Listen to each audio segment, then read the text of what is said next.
In a small, quiet town surrounded by rolling hills and dense forests, life moved at a slow, predictable rhythm. The streets were lined with modest homes, and the air carried the faint scent of freshly baked bread from the local bakery. People knew each other by name, and everyone seemed content with their simple lives. At the heart of the town stood the courthouse, an old but grand building with tall pillars and large wooden doors that creaked when opened. It wasn't just a place for trials. It was a symbol of justice, fairness, and order in the community. The courthouse buzzed with activity during the week, though most people didn't pay much attention to what went on inside. Lawyers hurried through the halls clutching stacks of papers while jurors sat quietly waiting for cases to begin. Judge Harrison Reed, a tall man with sharp features and piercing eyes, presided over the courtroom with authority. He was known for his strict rules and quick decisions. Some admired him for his no-nonsense approach, while others whispered that he could be too harsh.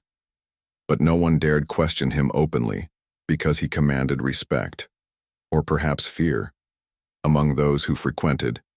The courthouse was 8-year-old Emily Carter.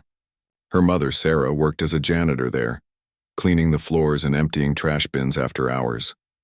Emily often tagged along after school, her backpack slung over one shoulder as she wandered the echoing halls.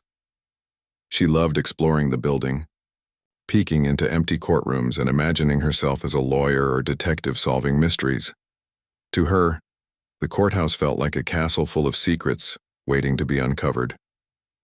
Emily's favorite spot was the gallery, the seating area where spectators watched trials unfold. She would sit there sometimes pretending to take notes like the lawyers did, or mimicking the judge's stern voice as he gave rulings.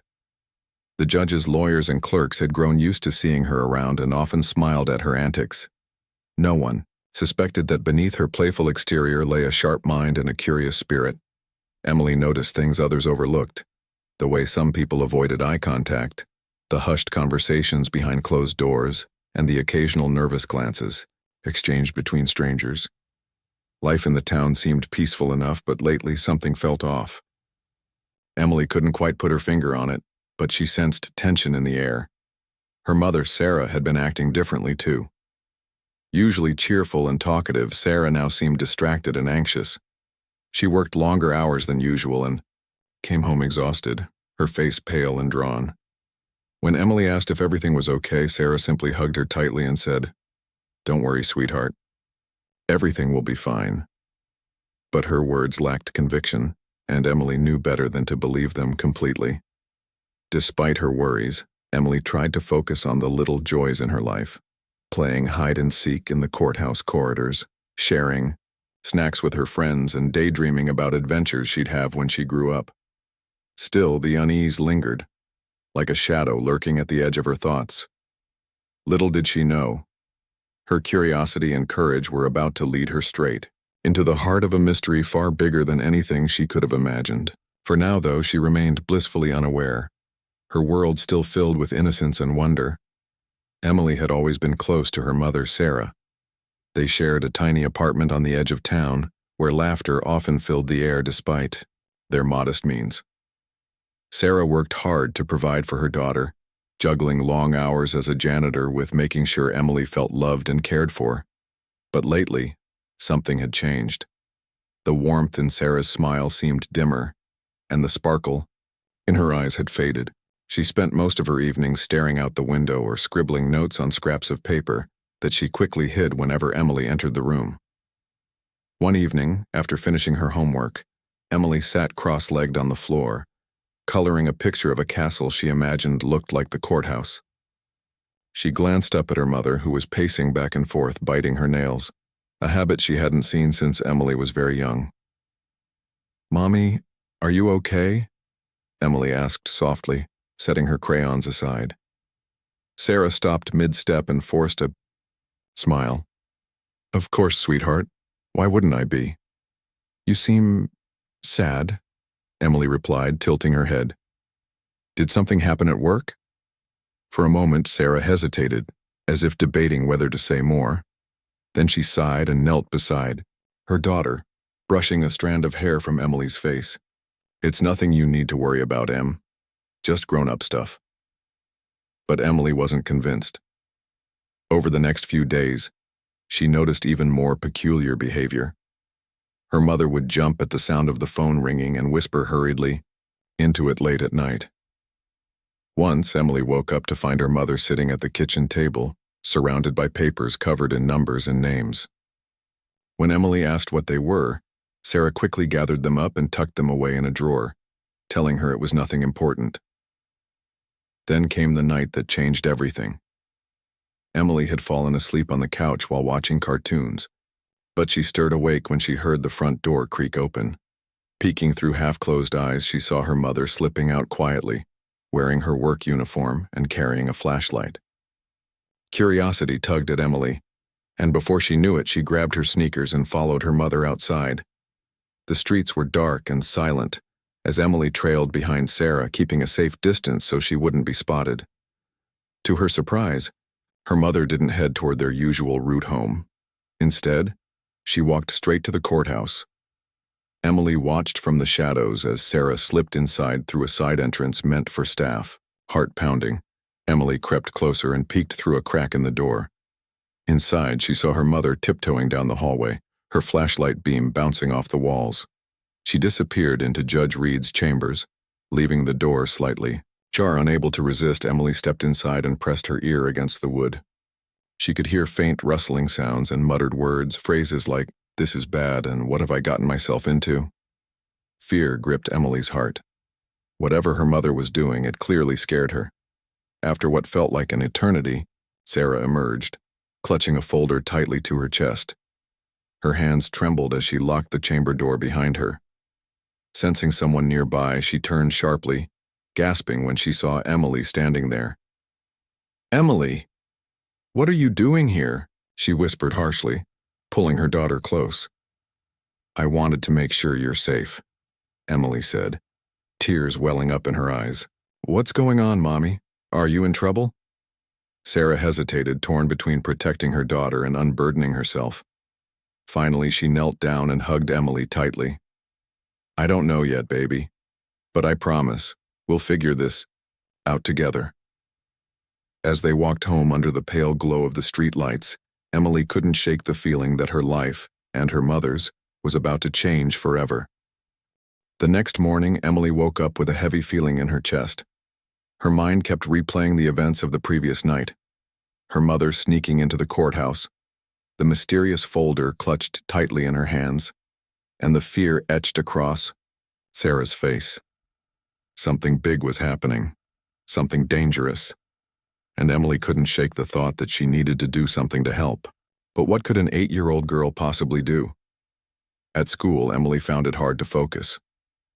She stared out the window during class, her teacher's voice fading into the background as her thoughts raced. By lunchtime, she had made up her mind. She would go back to the courthouse and see if she could find any clues. Maybe there was something, anything, that could explain why her mother seemed so scared.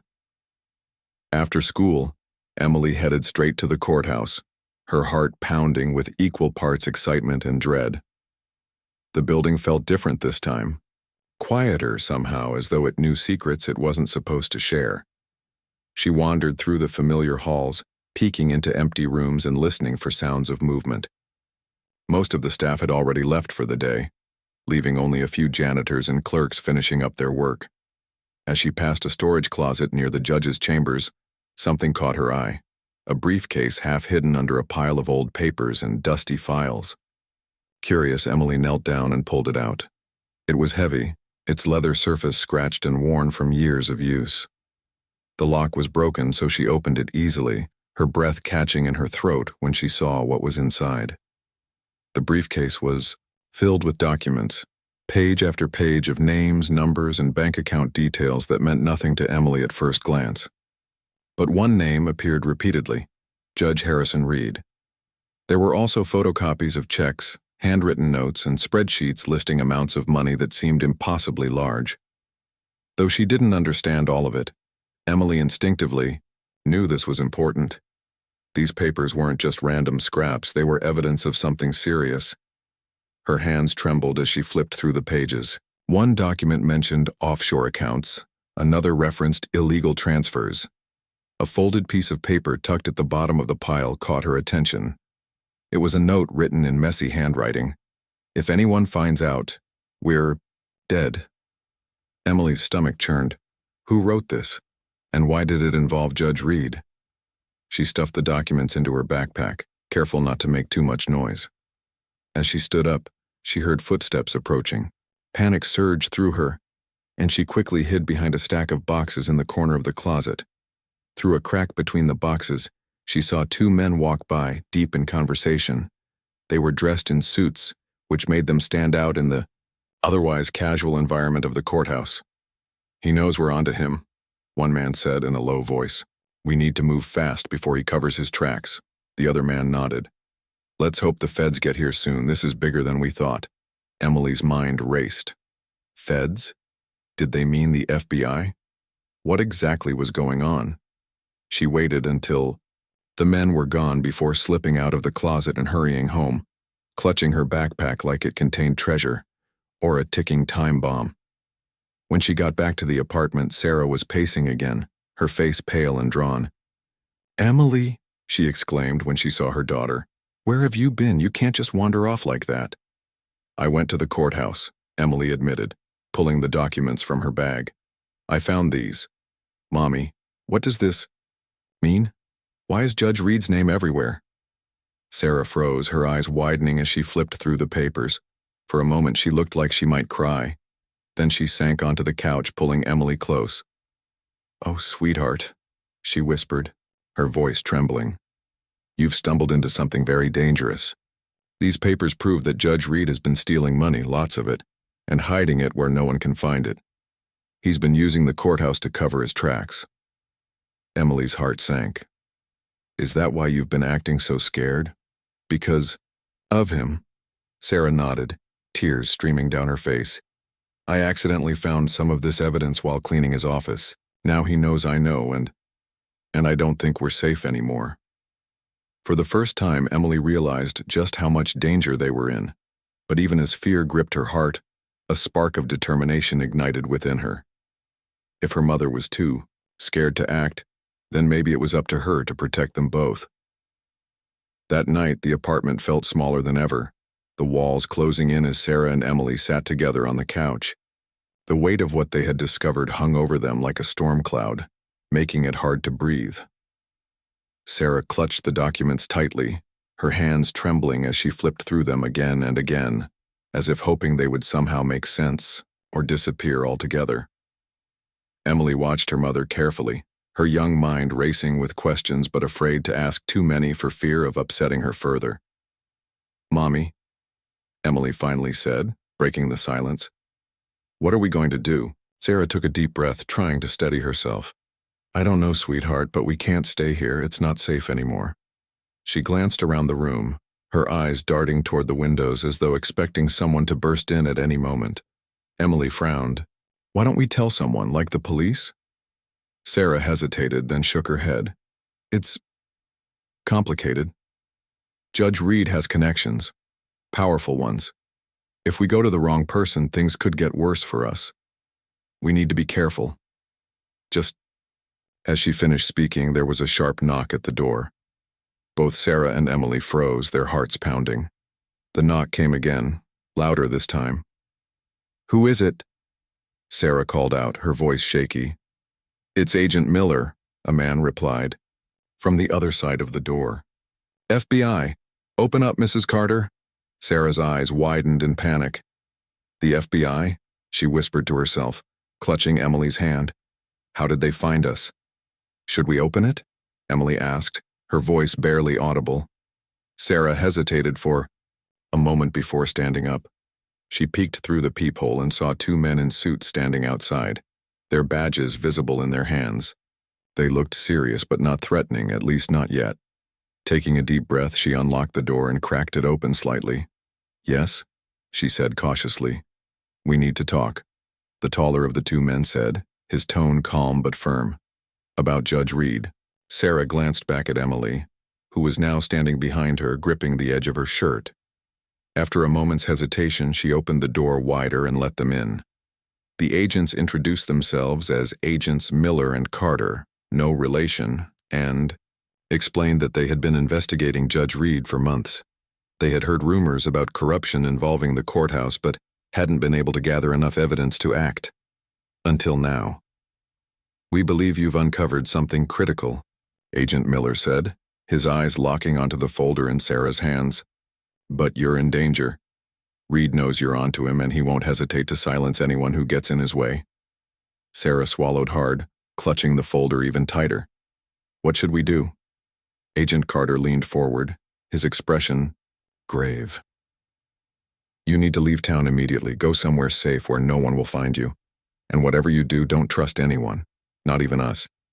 This case goes deeper than you realize." Sarah nodded, her mind spinning. She wanted to believe these men were there to help, but their warning left her uneasy. If she couldn't trust the FBI, who could she trust? After the agents left, Sarah began packing quickly, throwing clothes and essentials into a suitcase. Emily stood by the door watching silently. Finally, she spoke up. "Mommy, I'm scared." Sarah stopped what she was doing and knelt down in front of her daughter, pulling her into a tight hug. "I know, sweetheart. So am I. But we'll get through this together. I promise." As they prepared to leave, Emily noticed something odd. One of the agents had dropped a business card on the table. On the back, someone had scribbled a phone number with the words, "Call only in an emergency." Something about it didn't feel right, but she tucked it into her pocket anyway. Later that night, as they drove away from the only home Emily had ever known, she stared out the window at the darkened streets. Her heart ached with uncertainty. But amidst the fear, a small part of her felt determined. She might only be 8 years old, but she knew one thing for sure. She wouldn't let anything happen to her mother. Whatever came next, they would face it together. The next morning, Emily woke up groggy and disoriented. She and her mother had spent the night in a small motel on the outskirts of town, far from their apartment.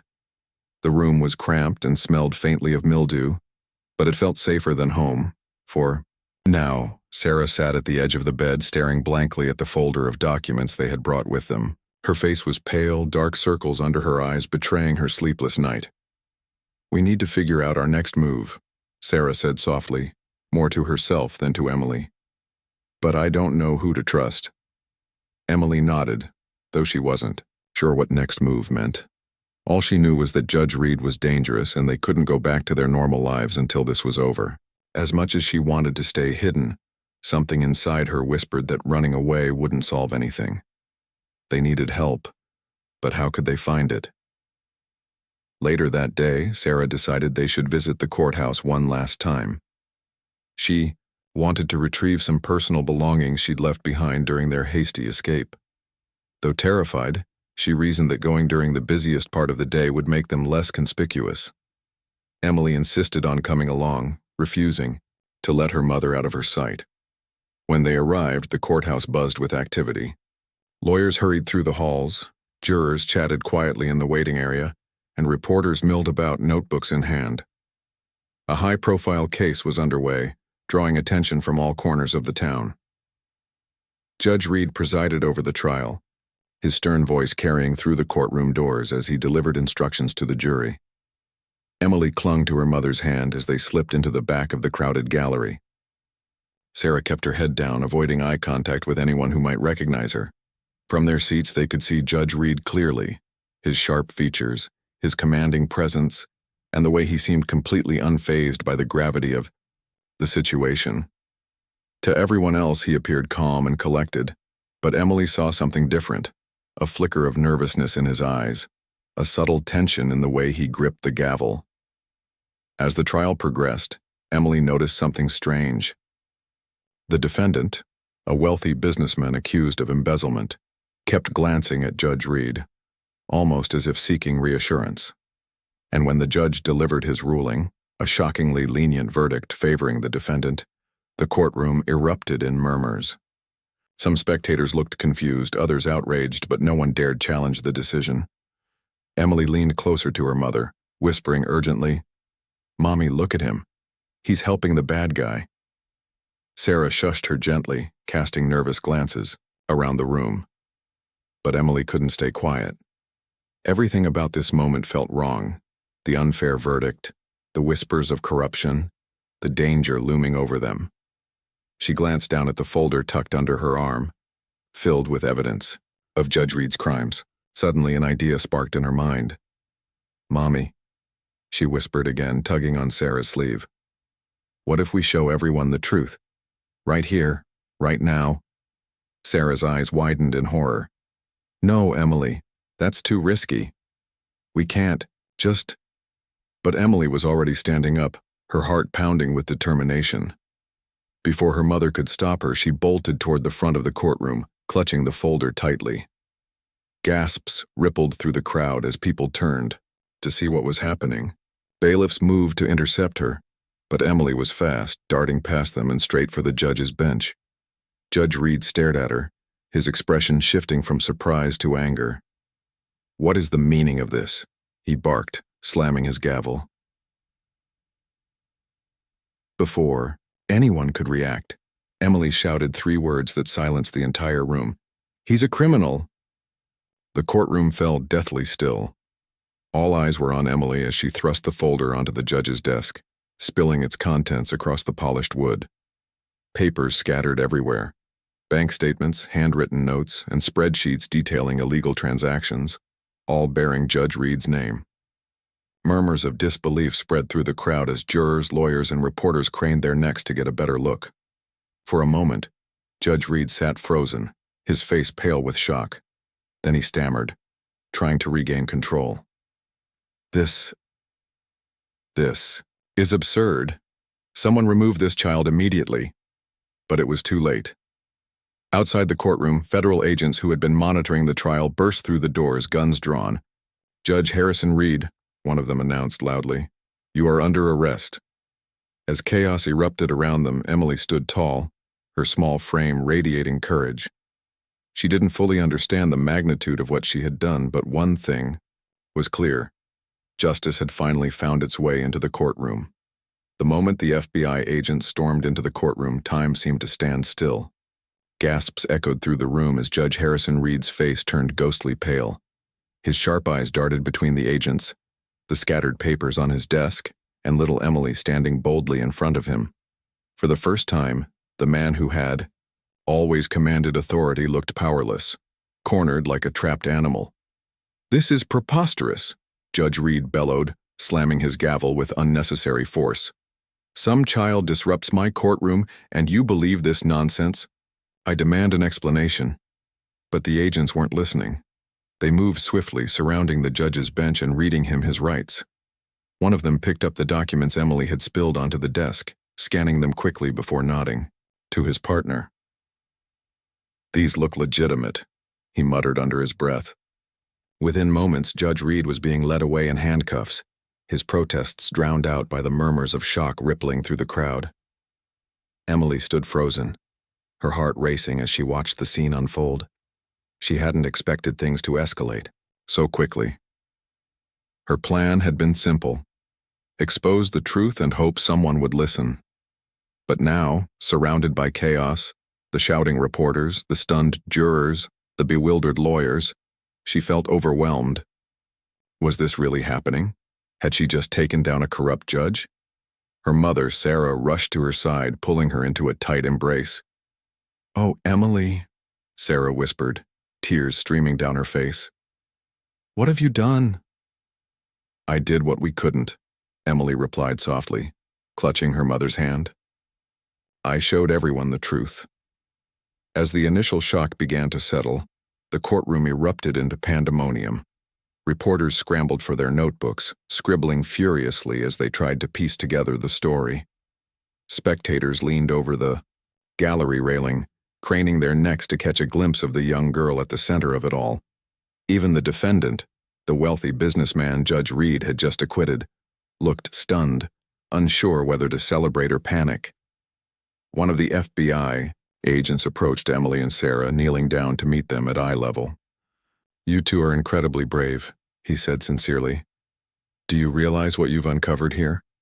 Sarah shook her head, still trying to process everything. "We didn't mean to cause trouble. We just wanted to protect ourselves, me." Agent nodded. Well, you've done more than that.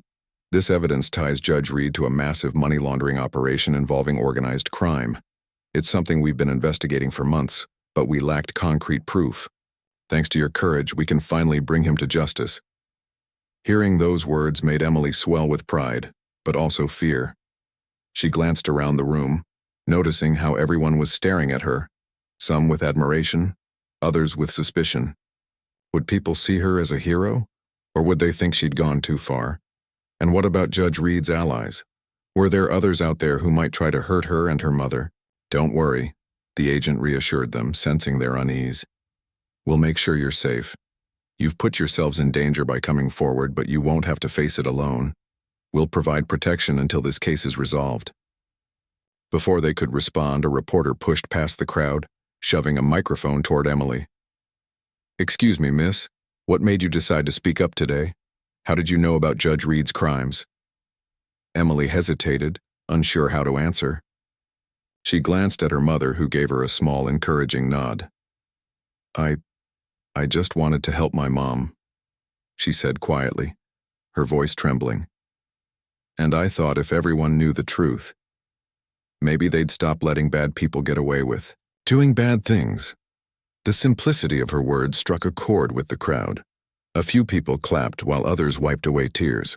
The image of an 8-year-old girl standing up to corruption resonated deeply, reminding everyone of the power of courage, even in its smallest forms. As the FBI escorted Emily and Sarah out of the courthouse, flanked by agents to shield them, from the swarm of reporters, Emily took one last look at the grand building behind her. In her mind, it wasn't just a courthouse anymore. It was a place where justice had finally prevailed, thanks to a little girl who refused to stay silent. In the days that followed, Emily's story spread like wildfire.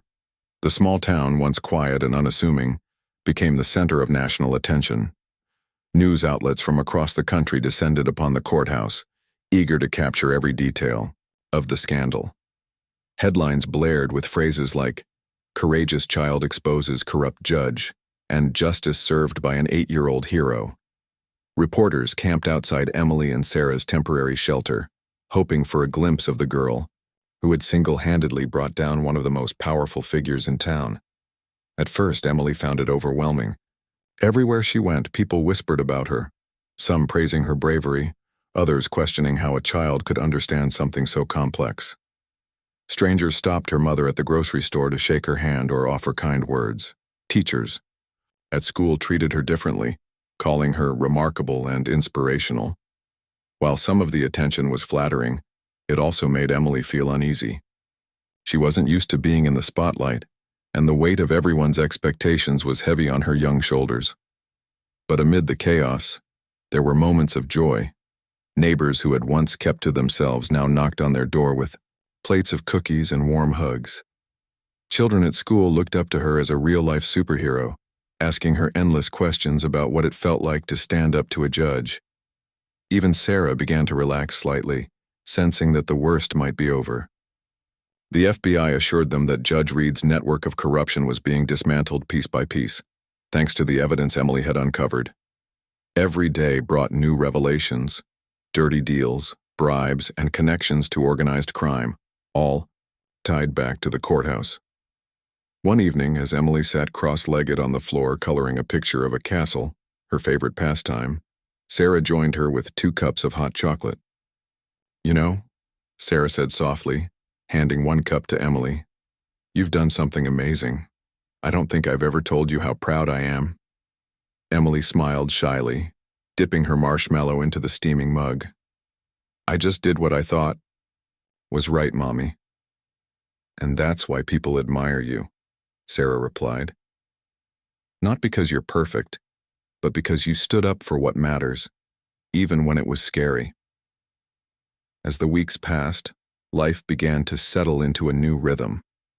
With Judge Reed behind bars awaiting trial, the town started to heal.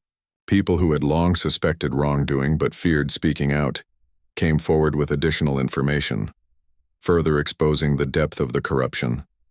Lawyers and clerks shared stories of strange requests and unethical rulings they'd witnessed under Reed's watch. The community rallied together, determined to rebuild trust in their justice system. For Emily, the changes were bittersweet. On one hand, she loved seeing her town unite against injustice.